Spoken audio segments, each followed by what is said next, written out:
നമ്മൾ 21ാം നൂറ്റാണ്ടിലെ ഉത്തരാധുനിക ലോകത്ത് ശാസ്ത്ര സാങ്കേതിക വിദ്യയുടെ അഭൂതപൂർവമായ കുതിച്ചുചാട്ടത്തിന് സാക്ഷ്യം വഹിച്ചുകൊണ്ടിരിക്കുന്ന ഒരു കാലത്ത് ജീവിക്കുന്നവരാണ്.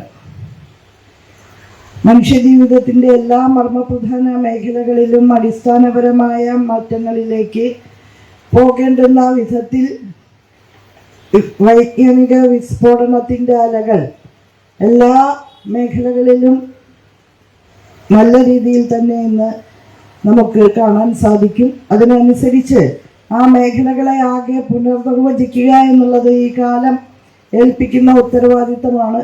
പ്രത്യേകിച്ച് ഏറ്റവും അധികം അടിസ്ഥാന മാറ്റങ്ങൾ, സമഗ്രവും സമൂലവുമായ മാറ്റങ്ങൾ ഉണ്ടാകേണ്ടുന്ന ഒരു മേഖല വിദ്യാഭ്യാസ മേഖലയാണ് എന്നുള്ളതാണ്.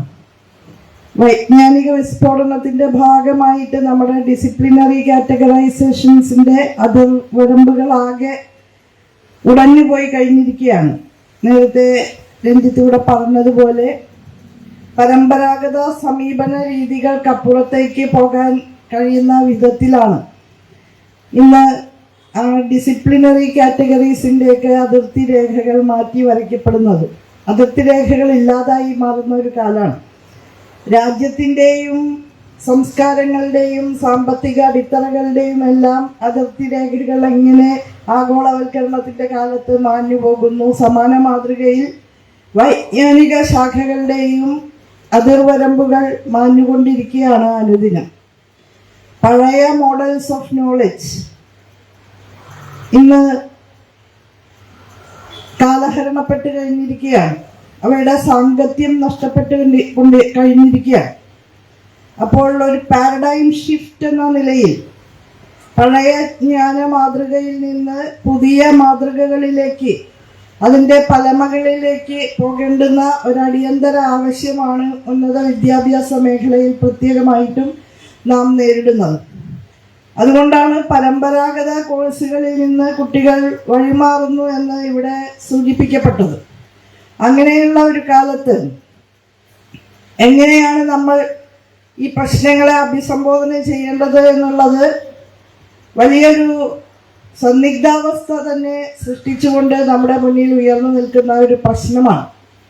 കേരളത്തിലെ ഉന്നത വിദ്യാഭ്യാസ മേഖലയിൽ സമൂല പരിവർത്തനത്തിന് നേതൃത്വം നൽകുന്ന ഒരു കാലമാണ് ഇത് എന്ന് നന്നായി അതിനെ അടുത്തു നിന്ന് വീക്ഷിക്കുന്നവർ ശ്രദ്ധിക്കുന്നുണ്ടാകുമെന്നാണ് ഞാൻ കരുതുന്നത്.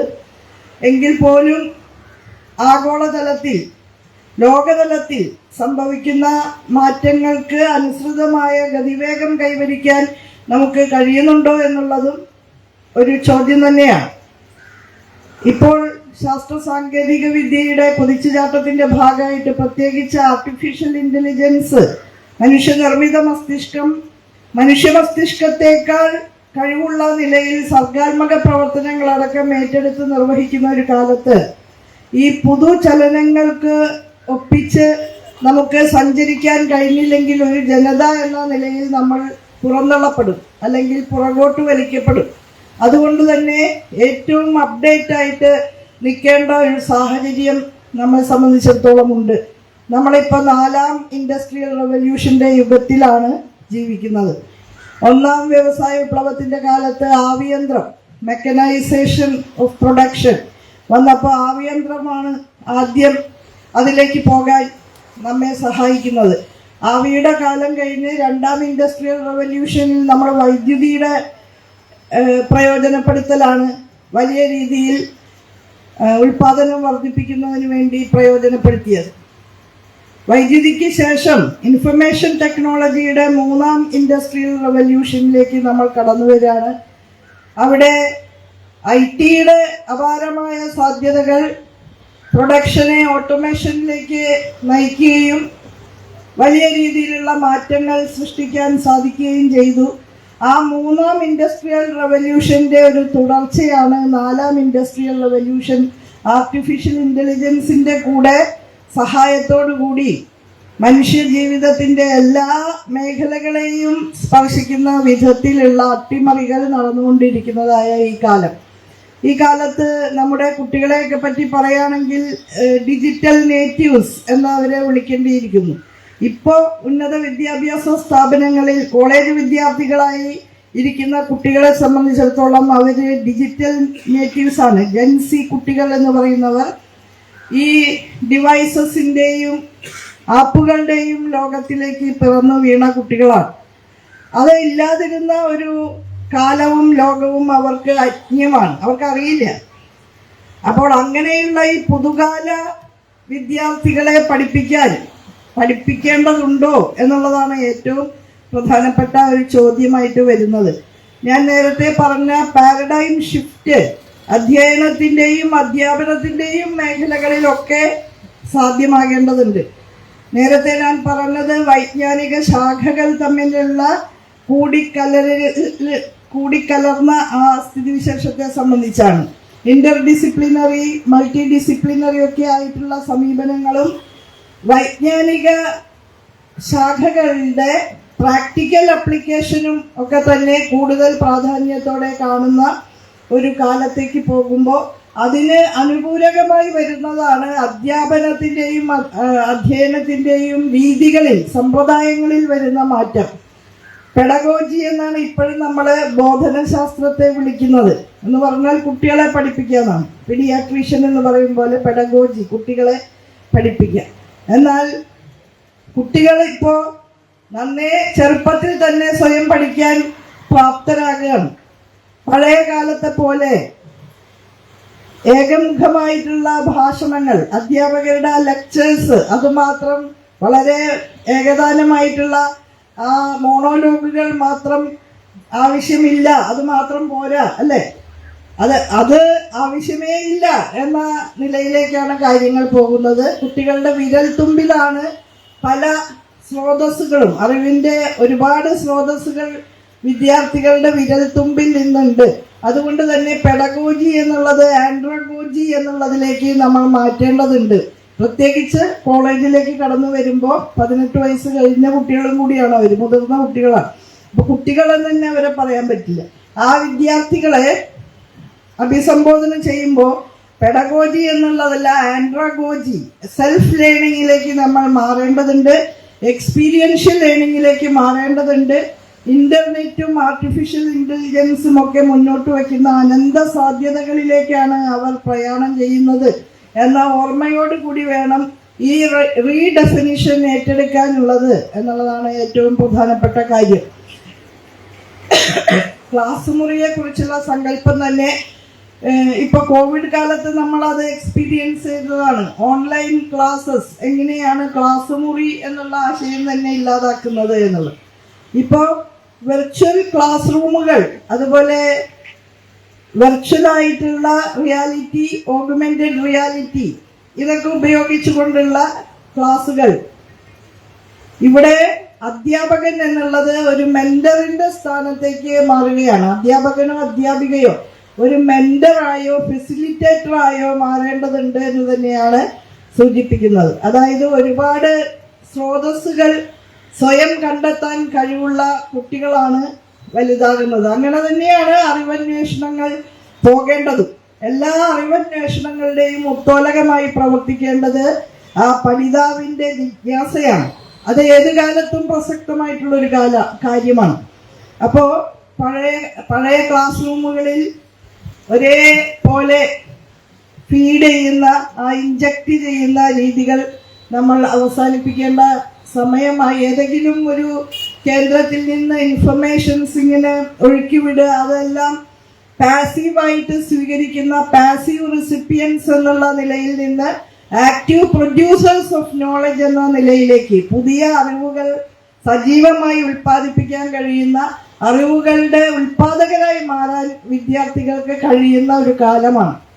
തീർച്ചയായും ഇവിടെ അധ്യാപകർക്ക് എന്താണ് റോൾ എന്നുള്ളത്, അധ്യാപകരുടെ റോൾ മുൻകാലത്തേക്കാൾ കഠിനമായിട്ടുള്ള ഹോംവർക്ക് തന്നെ അവർക്ക് നടത്തേണ്ടതുണ്ട്. വിഷയത്തെക്കുറിച്ചുള്ള പരിജ്ഞാനം നല്ലതുപോലെ ആർജിച്ചാലേ അറിവന്വേഷണങ്ങളിലേക്ക് വിദ്യാർത്ഥികളെ പ്രചോദിതരാക്കാൻ സാധിക്കൂ എന്നുള്ളത് വേറെ കാര്യം. അപ്പോൾ ഇൻസ്പയർ ചെയ്യണമെങ്കിൽ അതിന് ആനുപാതികമായിട്ടുള്ള അടിത്തറ അധ്യാപകർക്ക് ഉണ്ടാവണം. സ്വയം അറിവുകൾ കണ്ടെത്താനായിട്ട് പ്രചോദിപ്പിക്കാനും അതിന് ദിശ ചൂണ്ടിക്കാണിക്കുന്നവരായി പ്രവർത്തിക്കാനുമാണ് അധ്യാപകർക്ക് കഴിയേണ്ടത് എന്നുള്ളതാണ്. ഇങ്ങനെ പറയുമ്പോൾ ഇപ്പം ഇൻ്റർനെറ്റിലൂടെ ലഭിക്കുന്ന അറിവുകൾക്ക് തന്നെ പല മാനങ്ങളുണ്ട്. അതിൽ പലതും ചിലപ്പോൾ യഥാർത്ഥമാകണമെന്നില്ല, അയഥാർത്ഥ പ്രതീതികളുടെ ഒരു ലോകമാണ് ഇൻ്റർനെറ്റിൻ്റെ യുഗത്തിൽ. ആക്ച്വൽ റിയൽ, യഥാർത്ഥ റിയൽ എവിടെ അവസാനിക്കുന്നു, വെർച്വൽ റിയൽ എവിടെ ആരംഭിക്കുന്നു എന്ന് നമുക്ക് പറയാൻ പറ്റില്ല. അതുകൊണ്ട് തന്നെ ഒരുപാട് പ്രതീതികളുടെ നടുവിലാണ് ഓരോരുത്തരും ജീവിക്കുന്നത്. അതിൽ ഏതാണ് തള്ളേണ്ടത് കൊള്ളേണ്ടത് എന്ന് മനസ്സിലാക്കാനുള്ള ഒരു ഹെൽപ്പും കൂടി, ഒരു സഹായം കൂടി വിദ്യാർത്ഥികൾക്ക് നൽകുക എന്നുള്ളതും അധ്യാപകരുടെ ഉത്തരവാദിത്വത്തിലേക്ക് വരികയാണ്. ഇപ്പോൾ ആർട്ടിഫിഷ്യൽ ഇൻ്റലിജൻസിൻ്റെ യുഗത്തിൽ ഏതൊരു വൈജ്ഞാനിക ശാഖയും അതുമായി ബന്ധപ്പെടുത്തിയാണ് ഇനി വളരുക എന്നുള്ളതാണ് പൊതുവിൽ വിദ്യാഭ്യാസവുമായി ബന്ധപ്പെട്ട് നിരീക്ഷിക്കുന്ന എല്ലാവരും പറയുന്നത്. ആർട്ടിഫിഷ്യൽ ഇൻ്റലിജൻസ് പഠന പ്രക്രിയയിൽ എങ്ങനെ പ്രയോജനപ്പെടുത്താം, ജനറേറ്റീവ് AI എങ്ങനെ ക്ലാസ് റൂമിനകത്തും പുറത്തുമുള്ള ആശയവിനിമയത്തിന് പ്രയോജനപ്പെടുത്താം എന്നുള്ളത് സംബന്ധിച്ച് നിരവധി സെമിനാറുകളും സിമ്പോസിയങ്ങളും നമ്മൾ തന്നെ ഇവിടെ കേരളത്തിൽ സംഘടിപ്പിക്കുകയുണ്ടായി. വലിയ വെല്ലുവിളികളാണ് അതുമായി ബന്ധപ്പെട്ട് ഉണ്ടാകുന്നത്. ഒരുപാട് പേജുകളുള്ള, ഇപ്പോൾ ഉദാഹരണത്തിന് 500 പേജുള്ള ഒരു പുസ്തകം നമ്മൾ ആർട്ടിഫിഷ്യൽ ഇൻ്റലിജൻസിന് നൽകിയാൽ, ChatGPTക്കോ അതുപോലുള്ള സംവിധാനങ്ങൾക്ക് നൽകിയാൽ 10 മിനിറ്റ് കൊണ്ട് അത് മുഴുവൻ അതിൽ സംഗ്രഹിച്ച് അതിൻ്റെ പ്രധാന പോയിന്റുകൾ ഇങ്ങോട്ട് തിരിച്ചു തരുന്ന നിലയിലുള്ള ഒരു എളുപ്പമാക്കൽ ആർട്ടിഫിഷ്യൽ ഇൻ്റലിജൻസിൻ്റെ സഹായത്തോടു കൂടി നമുക്ക് സാധിക്കും. ഡിഫറൻ്റ്ലി ഏബിൾഡായ കുട്ടികൾക്ക് ഉൾപ്പെടെ ക്ലാസ് റൂമിലേക്ക് കടന്നു വരാൻ കഴിയാത്ത വിദ്യാർത്ഥികളെ കൂടി ക്ലാസ് റൂമിൻ്റെ ഭാഗമാക്കാൻ സാധിക്കുന്ന നിലയിൽ വെർച്വൽ സംവിധാനങ്ങളെ നമുക്ക് ഉപയോഗിക്കാൻ സാധിക്കും. ഇപ്പം തന്നെ കേരളത്തിലെ സ്കൂളുകളിൽ നമ്മളത് നടപ്പാക്കി കഴിഞ്ഞു, വെർച്വൽ ക്ലാസ് റൂമിലെ പാർട്ടിസിപ്പേഷൻ എന്നുള്ളത്. ക്ലാസ് റൂമിൻ്റെ ആശയം തന്നെ ഇപ്പം നമ്മൾ ഇവിടെ ഇരുന്നിങ്ങനെ ഇവിടെ കുറേ പേരിയ്ക്കുന്നു, അവിടെ കുറേ പേരിയ്ക്കുന്നു, ആ ക്ലാസ് റൂം ആശയം തന്നെ വളരെ കാലഹരണപ്പെട്ടു. എന്നേ നമ്മളത് അവസാനിപ്പിക്കേണ്ട ഒരു കാര്യമാണ് ഇപ്പോഴത്തെ ഒരു സ്ഥിതിയിൽ. പ്രത്യേകിച്ചും ഈ ആർട്ടിഫിഷ്യൽ ഇൻ്റലിജൻസ് പോലെയുള്ള ശാസ്ത്ര ശാഖകൾ വികസിക്കുന്ന ഒരു കാലത്ത് അങ്ങനെ രേഖീയമായ നിലയിലല്ല ക്ലാസ് റൂമുകൾ എന്നുള്ള ആശയം പോലും പോകേണ്ടത്. സംവാദാത്മകമാകണം ക്ലാസ് റൂമുകൾ എന്നുള്ളതാണ്. ഒരാളെ ഏകപക്ഷീയമായി പറയുന്നതല്ല, പല സ്വരങ്ങൾ ഒരുമിച്ച് സമ്മേളിക്കുന്നതായാലേ അത് ക്ലാസ് റൂം ആവുള്ളൂ. ഇപ്പോൾ കൊണ്ടുവരാൻ പോകുന്ന ഒരു വൈരുദ്ധ്യം, എല്ലാവരും അവരവരുടെ വീടുകളിൽ ഇരുന്ന് പഠിക്കുമ്പോൾ ക്ലാസ് റൂം എന്നുള്ള ഒരു ക്ലാസ്സിനകത്ത് എല്ലാവരും ഒരുമിച്ചിരിക്കുന്ന ആ ഒരു സംവിധാനം തന്നെ വളരെ അടുത്ത ഭാവിയിൽ ഇല്ലാതാകുമെന്നാണ് പ്രെഡിക്റ്റ് ചെയ്യപ്പെടുന്നത്.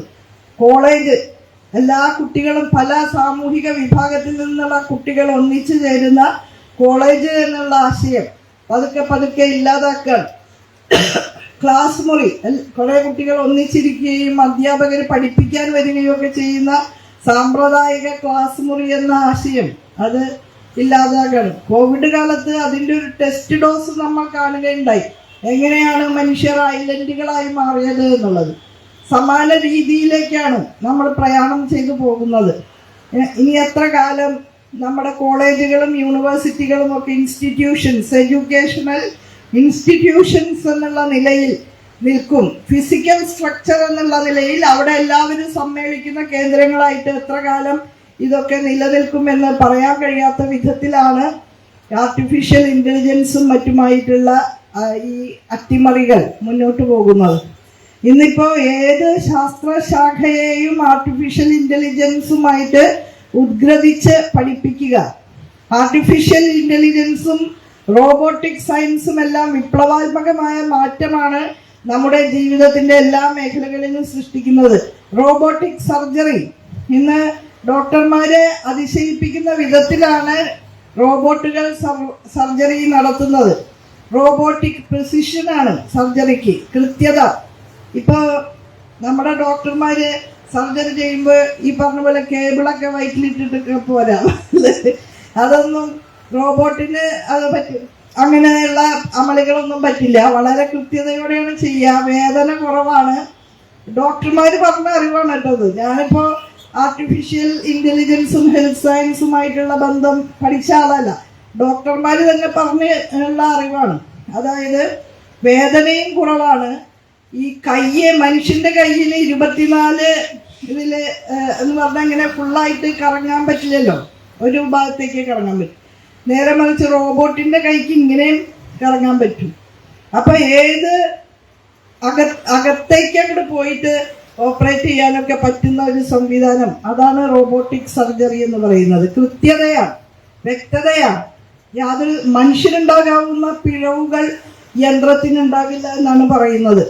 ഇങ്ങനെയൊക്കെ പറയുമ്പോഴും ശാസ്ത്രം രക്ഷകനോ ശിക്ഷകനോ എന്നുള്ള ഒരു ചോദ്യം പഴയകാലം മുതൽ, ശാസ്ത്രത്തിന്റെ ആവിർഭാവകാലം മുതൽ മനുഷ്യരാശിയുടെ മുമ്പിലുള്ളതാണ്. രക്ഷകനാണോ ശിക്ഷകനാണോ എന്നുള്ളത്. ആ ചോദ്യം വലിയ രീതിയിൽ ആംപ്ലിഫൈ ചെയ്തിരിക്കുന്ന ഒരു കാലത്താണ്, ആർട്ടിഫിഷ്യൽ ഇന്റലിജൻസിന്റെ കാലത്താണ് നമ്മൾ ജീവിക്കുന്നത്. ഇപ്പോൾ ഇതുമായി ബന്ധപ്പെട്ട് എത്തിക്കലായ ധാർമ്മികമായ ഒട്ടേറെ ചോദ്യങ്ങളും സ്വാഭാവികമായിട്ടും ഉയർന്നു വരും. ആർട്ടിഫിഷ്യൽ ഇന്റലിജൻസ് വിദ്യാഭ്യാസത്തിൽ ഉപയോഗിക്കുമ്പോൾ അതിൽ ധാർമ്മികതയുടെ ഒട്ടേറെ ചോദ്യങ്ങളുണ്ട്. ഇത് ശരിയായി ഈ വിദ്യാർത്ഥി ഇത് ഗ്രഹിച്ചതാണോ എന്ന് നമുക്ക് പറയാൻ സാധിക്കില്ല. ഫേക്കിന്റെ കാലാണ്. ആർട്ടിഫിഷ്യൽ ഇന്റലിജൻസ് എന്ന് പറഞ്ഞാൽ അത് ഒരു ഡീപ്പ് ഫേക്കിന്റെ കാലം കൂടിയാണ്. നമുക്ക് വ്യവച്ഛേദിച്ചറിയാൻ കഴിയില്ല ഇത് യാഥാർത്ഥ്യമാണോ അതോ ക്രിയേറ്റഡ് ആണോ എന്ന് പ്രഥമ ദൃഷ്ട്യാ പറയാൻ കഴിയാത്തൊരു സ്ഥിതിയാണ്. അപ്പൊ അത് വിദ്യാഭ്യാസവും ആയിട്ട് ബന്ധപ്പെട്ട് ഒട്ടേറെ ധാർമ്മിക പ്രശ്നങ്ങളും കൂടി ഉയർത്തുന്നുണ്ട്. എന്തായാലും പഴയ സാമ്പ്രദായിക പരമ്പരാഗത വൈജ്ഞാനിക ശാഖകളുടെ അതിരുകൾ നേരത്തെ തന്നെ 90കളുടെ തുടക്കത്തിൽ തന്നെ അത്തരത്തിലുള്ള ഒരു പാരഡൈം ഷിഫ്റ്റ് വിദ്യാഭ്യാസ മേഖലയിൽ അല്ലെങ്കിൽ വൈജ്ഞാനിക മേഖലകളിൽ വന്നു കഴിഞ്ഞിട്ടുണ്ട്. പഴയ മോഡൽസ് ഓഫ് നോളജ് തകർത്ത് തരിപ്പണമാക്കി ഇന്റർ ഡിസിപ്ലിനറിയും ക്രോസ് ഡിസിപ്ലിനറിയും പ്രാക്ടിക്കൽ അപ്ലിക്കബിലിറ്റി ഉള്ള രീതിയിൽ നമ്മുടെ വൈജ്ഞാനിക വ്യവസ്ഥകൾ മാറി എന്നുള്ളതാണ്. അതിനെ ഒന്നുകൂടി തീവ്രമാക്കുന്ന വിധത്തിലാണ് ആർട്ടിഫിഷ്യൽ ഇന്റലിജൻസിന്റെ വളർച്ച വന്നു ഭവിച്ചിട്ടുള്ളത്.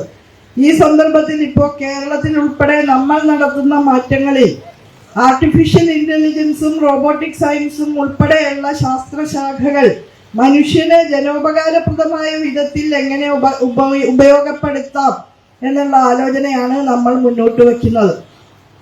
ലോകമെമ്പാടുമുള്ള രാജ്യങ്ങളിൽ, പ്രത്യേകിച്ച് വികസിത പാശ്ചാത്യ രാജ്യങ്ങളിൽ നോളജ് സൊസൈറ്റി എന്നുള്ള ആശയം ഇന്ന് മുന്നോട്ട് വയ്ക്കപ്പെടുന്നുണ്ട്. പല രീതിയിലാണ് അവ വ്യാഖ്യാനിക്കപ്പെടുന്നത്. വികസിത മുതലാളിത്ത രാജ്യങ്ങളിൽ, പാശ്ചാത്യ രാജ്യങ്ങളിൽ അത് നോളജ് സൊസൈറ്റി എന്നുള്ള ആശയം കേവലം സ്വകാര്യ ലാഭത്തിൽ അധിഷ്ഠിതമായ കാഴ്ചപ്പാടുമായി ബന്ധപ്പെട്ടുള്ളതാണ്. അത് പ്രധാനമായും ലാഭാധിഷ്ഠിത ചിന്താഗതിയുള്ള ഇൻഡസ്ട്രിയുമായി ബന്ധപ്പെട്ട് കിടക്കുന്നതാണ്. എന്നാൽ കേരളം മുന്നോട്ട് വയ്ക്കുന്ന വൈജ്ഞാനിക സമൂഹം എന്ന ആശയം സമൂഹ താല്പര്യങ്ങൾ ഉയർത്തിപ്പിടിക്കുന്നതും മനുഷ്യർക്ക് ഉപകാരപ്രദമായിട്ടുള്ള ഉൽപ്പന്നങ്ങളും പ്രക്രിയകളും സേവനങ്ങളും വികസിപ്പിക്കുന്നതുമായി ബന്ധപ്പെട്ടും സമൂഹം അഭിസംബോധന ചെയ്യുന്ന പ്രശ്നങ്ങൾക്ക് പരിഹാരം കാണാൻ സാധ്യമാകുന്നതുമായ വിധത്തിലുള്ള നോളജ് സൊസൈറ്റിയാണ്, വൈജ്ഞാനിക സമൂഹമാണ്. അതായത് വ്യക്തികളുടെ ലാഭത്തിൽ ഊന്നുന്ന, വ്യക്തികളുടെ എന്ന് പറഞ്ഞാൽ കോർപ്പറേറ്റുകൾ ഉൾപ്പെടെയുള്ള ഫേമുകളുടെ അടക്കം ലാഭത്തിൽ ഊന്നുന്ന കാഴ്ചപ്പാടാണ് മുതലാളിത്ത രാജ്യങ്ങൾ നോളജ് സൊസൈറ്റിയുമായി ബന്ധപ്പെടുത്തി മുന്നോട്ട് വയ്ക്കുന്നതെങ്കിൽ കേരളം ലോകത്തിന് തന്നെ എക്കാലത്തും ജനപക്ഷ ബദൽ മാതൃകകളുടെ ആ തിളക്കമാർന്ന മോഡൽസ് മുന്നോട്ട് വച്ചിട്ടുള്ള ഒരു സംസ്ഥാനമാണ്, ഒരു പ്രദേശമാണ് കേരളം. നമ്മൾ നേരത്തെ തന്നെ ലോകത്തിന്റെ മുന്നിൽ അവതരിപ്പിച്ചിട്ടുള്ള അഭിമാനകരമായ കേരള വികസന മാതൃക, അതിന്റെ മൂലക്കല്ലുകൾ വിദ്യാഭ്യാസത്തിലും ആരോഗ്യത്തിലുമാണ് നിൽക്കുന്നത്. അതിൻ്റെ തിളക്കമാർന്ന 2ാം അധ്യായമായിട്ട് തന്നെയാണ് ഈ വൈജ്ഞാനിക സമൂഹം എന്നുള്ള ആശയം നമ്മൾ മുന്നോട്ട് വയ്ക്കുന്നത്. വിജ്ഞാനത്തെ ഉപയോഗപ്പെടുത്തിക്കൊണ്ട് സമൂഹത്തിൽ പുതുചലനങ്ങൾ സൃഷ്ടിക്കാനും സാമൂഹിക മുന്നേറ്റം ഉറപ്പാക്കാനും കേരളത്തിൻ്റെ സാമ്പത്തിക അടിത്തറ വിപുലീകരിക്കാനും ജനജീവിത നിലവാരം വർദ്ധിപ്പിക്കാനുമുള്ള ശ്രമങ്ങളാണ് നമ്മൾ നടത്തുന്നത്. അതാണ് നമ്മൾ ഉയർത്തിപ്പിടിക്കുന്ന ജനപക്ഷ ബദൽ വൈജ്ഞാനിക സമൂഹം.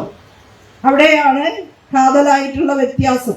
ഈ വൈജ്ഞാനിക സമൂഹത്തിലേക്കുള്ള മുന്നേറ്റത്തിന്റെ ഭാഗമായിട്ട് നൂതനാശയങ്ങൾ, ഇന്നോവേറ്റീവ് ഐഡിയാസ് വലിയ രീതിയിൽ പ്രോത്സാഹിപ്പിക്കപ്പെടുന്നുണ്ട്. ആർട്ടിഫിഷ്യൽ ഇന്റലിജൻസിന്റെയും റോബോട്ടിക് സയൻസിന്റെയും മേഖലയിൽ പുത്തനാശയങ്ങൾ മുന്നോട്ട് വെച്ചുകൊണ്ട് നന്നേ ചെറുപ്പക്കാരായ നമ്മുടെ വിദ്യാർത്ഥികൾ മുന്നോട്ട് വരുന്നുണ്ട്. കഴിഞ്ഞ ഗവൺമെന്റിന്റെ കാലത്ത് അവസാന സന്ദർഭത്തിൽ ബജറ്റ് അവതരിപ്പിച്ചുകൊണ്ട് സംസാരിക്കുമ്പോൾ ഡോക്ടർ തോമസ് ഐസക് മാൻഹോളിൽ ഇറങ്ങി അത് വൃത്തിയാക്കേണ്ടി വരുന്ന പാവപ്പെട്ട തൊഴിലാളികളുടെ ദൈന്യ ജീവിതങ്ങളെ കുറിച്ച് സംസാരിച്ചിരുന്നു. കോഴിക്കോട് നൌഷാദ് എന്നൊരു ചെറുപ്പക്കാരൻ അന്യ സംസ്ഥാന തൊഴിലാളികളെ രക്ഷിക്കുന്നതിന് വേണ്ടി മാൻഹോളിൽ ഇറങ്ങി. ആ തൊഴിലാളികൾ രക്ഷപ്പെട്ടു, പക്ഷേ നൌഷാദിന്റെ ജീവൻ പൊലിഞ്ഞുപോയി. ഈ കാര്യം ശ്രമിച്ച ഏതാനും എഞ്ചിനീയറിംഗ് കോളേജ് വിദ്യാർത്ഥികളാണ് ബാൻഡിക്യൂട്ട് എന്ന പേരിൽ ഒരു റോബോട്ടിനെ ഡിസൈൻ ചെയ്ത് ഈ മാൻഹോളിൽ ഇറങ്ങി വൃത്തിയാക്കാൻ കഴിയുന്ന ആ യന്ത്ര സംവിധാനം ഉറപ്പാക്കിയത്. ഇന്നിപ്പോൾ മെട്രോ സിറ്റീസിൽ നിന്ന് പോലും ഡിമാൻഡുള്ള ഒരു ബൃഹത് സ്ഥാപനമായി, നല്ല ലാഭമുണ്ടാക്കാൻ കഴിയുന്ന സ്ഥാപനമായിട്ട് ആ കുട്ടികളുടെ ജൻ റോബോട്ടിക്സ് എന്ന സ്ഥാപനം വളർന്നു കഴിഞ്ഞിരിക്കുകയാണ്. മെട്രോ സിറ്റീസിൽ നിന്നും ഡിമാൻഡ് ഉണ്ട്. കാരണം ഇതൊരു കീറാമുട്ടി പ്രശ്നമായിരുന്നു സമൂഹത്തിന്. അതിനുള്ള ഒരു ബദലാണ്, അതിനുള്ള ഒരു പരിഹാര നിർദ്ദേശമാണ് വിദ്യാർത്ഥികൾ മുന്നോട്ട് വച്ചത്. അത് ഏറ്റെടുക്കാൻ സാധിച്ചു. അതുപോലെ ഗേറ്റ് അനാലിസിസ് മെഷീൻ, ഞാൻ എല്ലാ ഉദാഹരണങ്ങളിലേക്കും പോകുന്നില്ല. ചലന പരിമിതി നേരിടുന്നവരുടെ ആ പരിമിതി പലർക്കും പലതാണ്, അല്ലെ? ഡിഫറൻ്റ്ലി ഏബിൾഡ് ആയ മനുഷ്യർ, അവരുടെ ചലന പരിമിതി ഒരേ ടൈപ്പല്ല, പലർക്കും പലതാണ്. അപ്പൊ ആ പലർക്കും പലതാണെങ്കിൽ ആ ചലന പരിമിതിയുടെ സ്വഭാവ സവിശേഷതകൾ മെഷീനിലൂടെ മനസ്സിലാക്കി ഗേറ്റ് അനാലിസിസ് മെഷീൻ വികസിപ്പിച്ച് ആ ചലനത്തിന്റെ പരിമിതിയെ മറികടക്കാനുള്ള സഹായം നൽകുന്ന യന്ത്രം ഈ കേരള സംസ്ഥാനത്ത് നമുക്ക് ക്യാമ്പസുകളിൽ ഉയർത്തിക്കൊണ്ടുവരാൻ സാധിച്ചു. ഇതിനെയൊക്കെ ഉൽപാദനത്തിലേക്ക് കൊണ്ടുപോകാൻ ഈ ഉൽപ്പന്നങ്ങളെ, ഈ നൂതനാശയങ്ങൾ ഉൽപ്പന്നങ്ങളായി മാറ്റി ആ ഉൽപ്പന്നങ്ങളെ വിപണിയുമായി ബന്ധപ്പെടുത്താൻ നല്ല രീതിയിൽ ഇടപെടുന്ന ഒരു സംവിധാനമാണ് കേരള സ്റ്റാർട്ടപ്പ് മിഷൻ.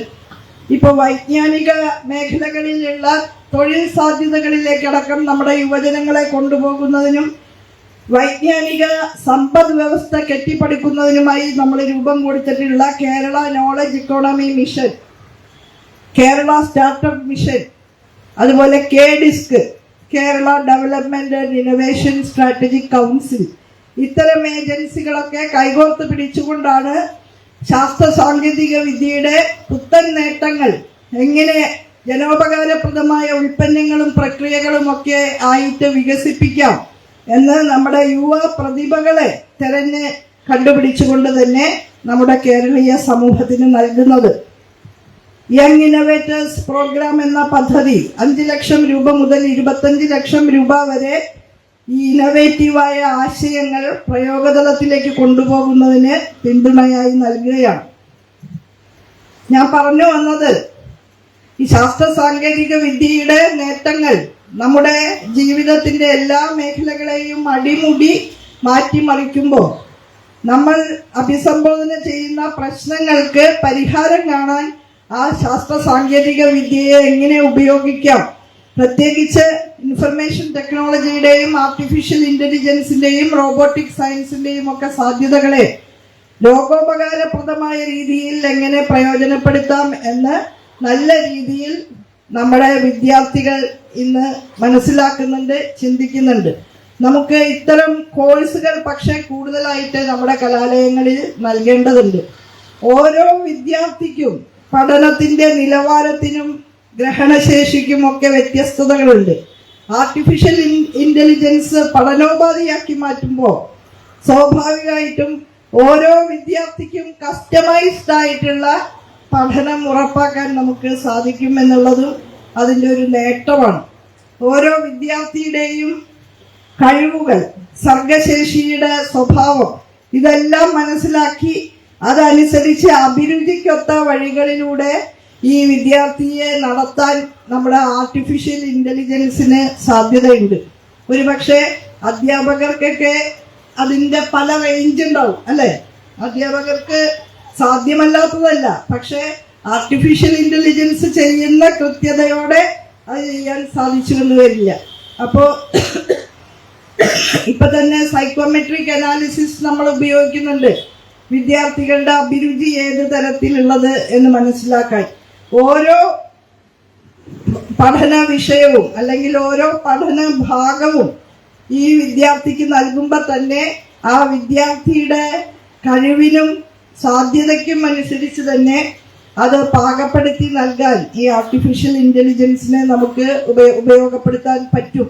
കസ്റ്റമൈസ്ഡ് ആയിട്ടുള്ള പഠനം, വ്യക്തിയധിഷ്ഠിതമായ ഓരോ വ്യക്തിയെയും പരിഗണിക്കുന്ന വിധത്തിലുള്ള പഠന പ്രക്രിയ നമുക്ക് ഉറപ്പാക്കാൻ സാധിക്കും. അങ്ങനെ പറയുകയാണെങ്കിൽ ഒരളവ് വരെ എഗാലിറ്റേറിയനായ അല്ലെങ്കിൽ സമഭാവനയിൽ അധിഷ്ഠിതമായ നിലയിൽ നമുക്ക് അതിനെ ഉപയോഗിക്കാൻ സാധിക്കും.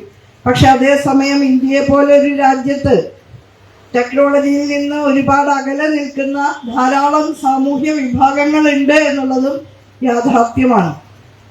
ആർട്ടിഫിഷ്യൽ ഇന്റലിജൻസ് പോയിട്ട് ഡിജിറ്റൽ സാക്ഷരതയിലേക്ക് പോലും കടന്നു വരാത്ത ഒട്ടനവധി വിദൂര ഗ്രാമങ്ങളൊക്കെയുള്ള ഇന്ത്യയെ പോലെ ഒരു രാജ്യത്ത് നമ്മൾ ഇത്തരത്തിലുള്ള വലിയ മാറ്റങ്ങൾ വന്നു ചേരുമ്പോൾ അത് സൃഷ്ടിക്കുന്ന വിടവ് വല്ലാത്ത വിടവ് തന്നെ ആയിരിക്കും. അത് നിസ്സംശയം നമുക്ക് പറയാൻ സാധിക്കുന്ന കാര്യമാണ്. ആ വിടവ് ഇപ്പൊ തന്നെ ഡിജിറ്റൽ വിടവ് നല്ല നിലയിലുണ്ട്. ആ ഡിജിറ്റൽ വിടവിനെ വലിയ രീതിയിൽ വലുതാക്കുന്ന നിലയിലാണ് ആർട്ടിഫിഷ്യൽ ഇന്റലിജൻസും മറ്റും സമ്പൂർണമായി എല്ലാ മേഖലകളെയും കീഴടക്കുന്ന ഒരു സന്ദർഭത്തിൽ ഉണ്ടാകുക. ഞാൻ കൂടുതൽ ദീർഘമായിട്ട് സംസാരിക്കുന്നില്ല. നമ്മുടെ വൈജ്ഞാനിക ശാഖകളുടെ കൂടിക്കലർന്നുള്ള അവസ്ഥ, കലർപ്പുകളുടെ കാലമാണ്. ഒന്നും വ്യവച്ഛേദിച്ച് പറയാൻ സാധിക്കാത്ത അവസ്ഥയാണ്. പ്രതീതി യാഥാർത്ഥ്യം എവിടെ ആരംഭിക്കുന്നു, ശരിക്കുള്ള യാഥാർത്ഥ്യം എവിടെ അവസാനിക്കുന്നു എന്നൊക്കെ പറയാതെ കൂടി കുഴഞ്ഞു കിടക്കുന്ന ആ ഒരു സാഹചര്യത്തിൽ അറിവിനെ എങ്ങനെ ഉൾക്കൊള്ളണം എന്നുള്ളത് ഓരോ വ്യക്തിയുടെയും തീരുമാനത്തിൻ്റെയും അറിവന്വേഷണത്തിൻ്റെയും ഭാഗമായി തന്നെ ഉണ്ടാകേണ്ടതാണ് എന്ന് മാത്രമേ നമുക്ക് ഈ സന്ദർഭത്തിൽ പറയാൻ കഴിയൂ. അപ്പോൾ പഠനം, അറിവന്വേഷണം, വൈജ്ഞാനികത ഇതൊക്കെ സമൂഹത്തിൻ്റെ ആകെ എന്ന നിലയിൽ കണ്ടിരുന്ന രീതിയിൽ നിന്ന് അതിനെ വ്യക്തിഗതമായി മാറ്റുന്ന തരത്തിലേക്കുള്ള ചില സാധ്യതകൾ ഈ ടെക്നോളജിക്കൽ റെവല്യൂഷന്റെ കേന്ദ്രത്തിൽ അന്തർലീനമാണ് എന്ന് മനസ്സിലാക്കിക്കൊണ്ട് ഈ അറിവിനെയും നമ്മുടെ എക്കാലത്തെയും ഏറ്റവും വലിയ മൂലധനമായ വൈജ്ഞാനിക മൂലധനത്തെയും സമൂഹത്തിനു വേണ്ടി ഉപയോഗിക്കാനും സാമൂഹികമായ വിശാല പരിപ്രേക്ഷ്യം ഇവിടെ നിലനിൽക്കുന്നു എന്ന് ഉറപ്പുവരുത്താനും എക്കാലത്തും ജനപക്ഷ ബദലുകൾ ഉയർത്തിപ്പിടിച്ചിട്ടുള്ള കേരളീയ സമൂഹത്തിന് പ്രതിബദ്ധതയുണ്ട്, പ്രതിജ്ഞാബദ്ധതയുണ്ട്. അതിലേക്ക് നമുക്ക് പരിശ്രമിക്കാം. പ്രായോഗികമായി പറയുകയാണെങ്കിൽ ഇവിടെ ആമുഖത്തിൽ പറഞ്ഞതുപോലെ നമ്മുടെ പരമ്പരാഗത സ്വീകാര്യത ഉണ്ടായിരുന്ന പ്യുവർ സയൻസ്, ശുദ്ധശാസ്ത്രം എന്ന് പറഞ്ഞിരുന്ന ആ മേഖലകൾ, അതാണ് അടിത്തറ. പക്ഷേ അടിത്തറ അതാണെങ്കിൽ പോലും അതിൽ നിന്ന് വിദ്യാർത്ഥികൾ അകന്നു പോകുന്നതിൻ്റെ പ്രധാന കാരണം പ്രായോഗികതയുമായി ബന്ധപ്പെട്ടാണ്. തൊഴിലവസരങ്ങളിലേക്ക് എത്തിച്ചേരാനുള്ള വ്യഗ്രതയുടെ ഭാഗമായിട്ടാണ്.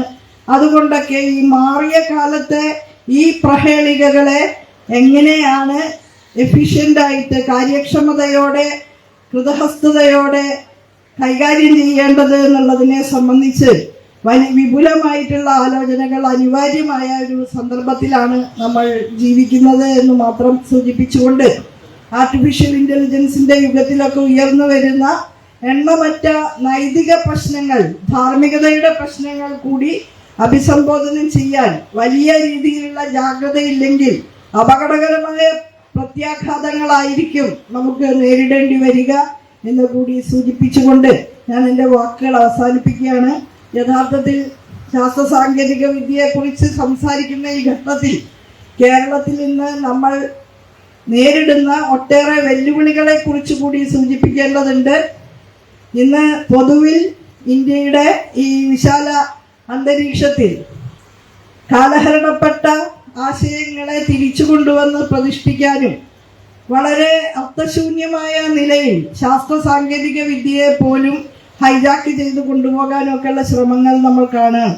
ഉത്തരവാദപ്പെട്ട ആളുകളാണ്. ആദ്യത്തെ ബഹിരാകാശ സഞ്ചാരി നീൽ ആംസ്ട്രോങ്ങും യൂറി ഗഗാറിനും ഒക്കെയാണെന്ന് കുട്ടികൾ പറയുമ്പോൾ ഹനുമാനായിരുന്നു എന്ന് പറഞ്ഞു കൊടുക്കുന്നത്. ആ നിലയിൽ ഇപ്പോൾ UGCയുടെ ഏകീകൃത കരിക്കുലം എല്ലാവർക്കും ലഭിച്ചിട്ടുണ്ട്. അതിനകത്തൊക്കെ ആറ്റമിക് എനർജിയെയും കുണ്ടലിനി ശക്തിയെയും കണക്ട് ചെയ്ത് പഠിക്കാനൊക്കെയാണ് കുട്ടികളോട് പറയുന്നത്. അതുപോലെ കോർപ്പറേറ്റ് സോഷ്യൽ റെസ്പോൺസിബിലിറ്റിയും രാമരാജ്യവുമായി ബന്ധപ്പെടുത്തി പഠിക്കുക.